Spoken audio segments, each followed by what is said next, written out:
Hello, English stars. Welcome back to this review lesson.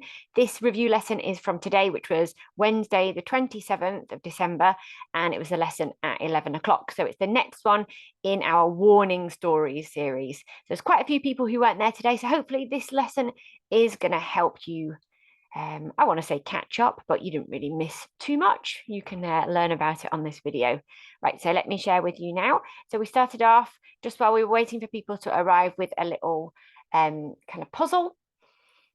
So in this circle, I've got most of the alphabet, although not everything. We've got most of the letters in the circle, but some letters are missing. So you have to work out which letters are missing from the circle, and the letters that are missing, jot them down on a piece of paper. And then when you've gone through the whole alphabet and you've got them, you're going to rearrange those letters, and it makes the name of an animal. So have a go, pause the video, think of a way that you can kind of systematically go through to try and make sure that you haven't missed one. So you go through A, cross out A, B, C, D, all like that. And then you'll find the letters that are missing.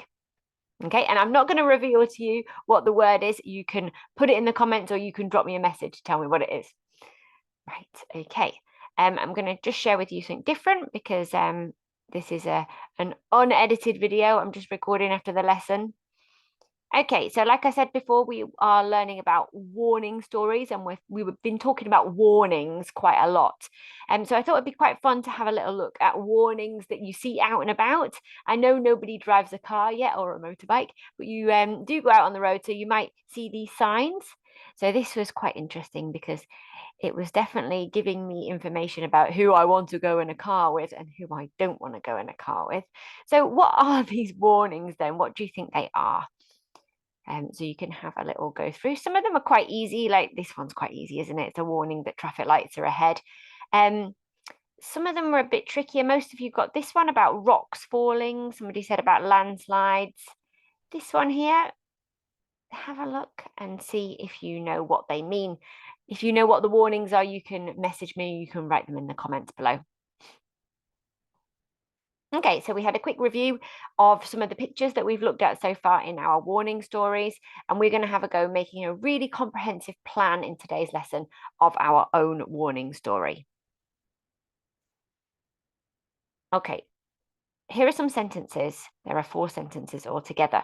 And what I want you to do is I want you to comment on the effectiveness of each of these sentences in creating atmosphere in a setting. So we've looked at this creating atmosphere over the last couple of weeks. So you know a lot of techniques that good writers do and that you can use in your writing as well. So I want you to have a go of trying to make 1 or 2 points about each of these sentences.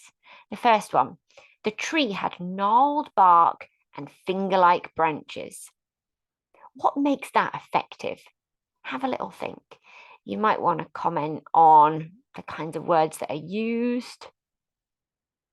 Number 2, it looked as if the branches were clawing the sky. Number 3, in the middle of the park, an old ancient tree stood silently. Number 4, rusted clouds turned the sky an ominous deep orange. Why do you think these are effective sentences? What techniques has the author used? We've looked at them before, so you should know. Think about things like personification, similes, adverbs, hyphenated adjectives, all of these lovely things. Yeah. Great. So then we moved on to our first little writing activity. We had a little flashback to looking at the text of The Caravan, which is the warning story that we are kind of modeling and we are using. Okay, I have linked that and put that in the Ko-fi account, so your adult will be able to share that with you there if they haven't done already. So we know the story quite well. We've looked at it at least once, probably twice, most of you. I want you to have a go of imagining you are one of our main characters. So maybe Mitch or Connor. And I want you to write a WhatsApp message or an email or a text message to tell a friend about the caravan that you found. So in this message, you might want to mention that you've been warned not to go there. You might want to encourage your friend to go. Maybe you want to give them some good reasons. If it's a text message, it's going to be what kind of language? It's going to be informal, isn't it? So you're going to be thinking about all those kind of informal words that you might use with a friend. So have a little go of that. Doesn't have to be long, maybe just 2 minutes writing. The ones that were shared in the group today were brilliant. Do you know, actually, we had a really lovely lesson today. There was one thing actually that was so lovely, is that once we got towards the end of the lesson, people were sharing their ideas, and somebody gave somebody else a compliment in the chat, and they said, "Oh, I really like your idea. That was so nice. I like that. Really, really good. Not only for the person who's receiving the compliment, but the thoughtfulness of somebody to do that and say was really nice." Okay, great. So that was our story. Okay, the next thing that we did then is this is the part now where we're working on a comprehensive plan. So last lesson, you might remember that we brainstormed in breakout groups lots of different settings and lots of different problems that our main character might get into in those settings. You might have them in your notebook. I've put some here on the screen. Okay, and I'm just going to have a go, just plugging in my writing tablet here, and then we can have a little go of just drawing. So you're going to need to have your notepad or maybe like a piece of paper or something that you can write down on. It's handy if you keep this all in one place. So if you have got a little notepad that you keep all the information in, that's great. If not, just a piece of paper is fine, but you need to remember to bring it to the next lesson, yeah? Okay, right. So what I would do for this is you don't have this worksheet or anything, you don't need it. So just write opening on one side. I'm going to change my color. Let's have red. I don't like red. Let's have blue. Okay, so here, all you're doing is you're just jotting down a few ideas. It's not going to be in full sentences. It's just note form. So you're going to have your names of your characters. Okay, so you might have a couple of characters, and you're going to have somebody hinting or somebody warning the main characters not to go somewhere. So this is where you're introducing the dangerous place. So for example, in the text we had Mitch, now don't go playing up by that caravan. Mom had warned me often enough. So you don't need to have mom giving the warning. You could have a teacher, you could have like just a member of the public, a person, you could have an older sibling, you could have a granny, it doesn't matter. Okay, somebody giving the warning. Who are you going to have giving the warning? Okay, so you don't need much in here. Right, then you're going to have the build up. Okay, so now underneath opening, you're going to write build up.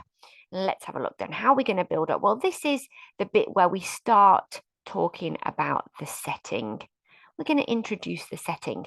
So what kind of place are you going to have? A lot of people talked about a mountain. So this might be your point now where you talk about the mountain. You might want to talk about the summit of the mountain. So you're going to use specific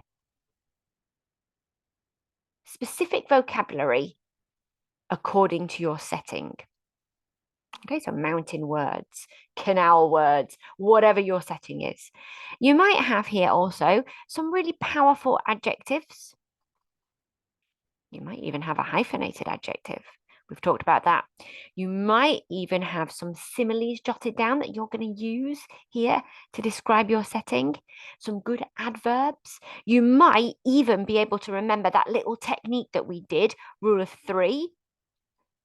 I'm going to write it here, rule of three. You might also remember that activity we did in a short burst writing where we zoomed in on a tiny detail.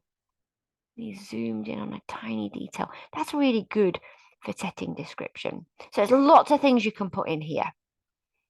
You might even have that. Do you remember the pathetic fallacy that we talked about as well, where you're hinting about the weather? And maybe the weather's stormy or you're going to have some bad weather. Okay, so that would go in here. Now you're going to have your problem. Okay, so what is your dilemma or your problem? Well, you're going to have the main character getting into some kind of trouble. So here you're going to introduce your problem, whatever it is, an avalanche or they get their foot stuck on the railway line, or there's a dangerous creature in the cave, or they've got lost. What is going to be your problem? Okay, so have a little think. Okay, the next part then you're going to write down is your resolution. So this is your solution to the problem. What is going to happen to solve the problem? How are you going to solve this problem? So you could have maybe the main character finds a map if they're lost. Maybe somebody comes to their rescue. Maybe they manage to escape somehow. So this is your part now. You're thinking, how is your character going to get out of that danger? How are they going to escape? Okay, so again, just note forms. And then the last part is going to be your ending. So this is the bit. Do you remember at the end of our story, we had Mom kind of eyeing the boys and saying, "Oh, so really, you fell over, or you just got wet?" And she's kind of looking at them, thinking, "I don't believe you." So we're going to have the character safe at home. They've made it home, or they've made it back to where they came from. And let me just move this down a bit so we can see. And then you're going to have them maybe told off, or you're going to have some kind of interaction, some kind of dialogue or conversation that would maybe mum would out and out say, "I don't believe you, you've been in trouble," or maybe you might just have her kind of hinting that she doesn't believe them. Do you remember mum was eyeing the state of their clothes? She was inspecting. She didn't say, "I don't believe you," but she kind of looked at the clothes as if, I'm not sure if I believe what you've been up to. Okay, so that's it. That's basically the plan. And then that's what we did in the class. Children didn't take very long to do that at all. And then we fed back, and we had all kinds of different ideas. We had Lost in the Woods was one. I think we had a cave, we had a mountain, and some people did a problem and a solution, and then maybe another problem and another solution. So if you are somebody who is a confident writer and you think that you can have a go of doing maybe two problems and two solutions, then feel free to kind of expand it like that. Yeah, great. Okay, so if you've had any questions about this, or you can't remember the text that we're doing, it is on the Ko-fi account, or I can send it to you account. Again, it is linked in there, and it's like a nice little PDF that you can just bring up and look at it on your device, on your tablet, or whatever. Lovely. So that was pretty much everything. And then, sometimes at the end of the classes, I say, "Has anyone got any questions?" Or "Feel free to ask me a question."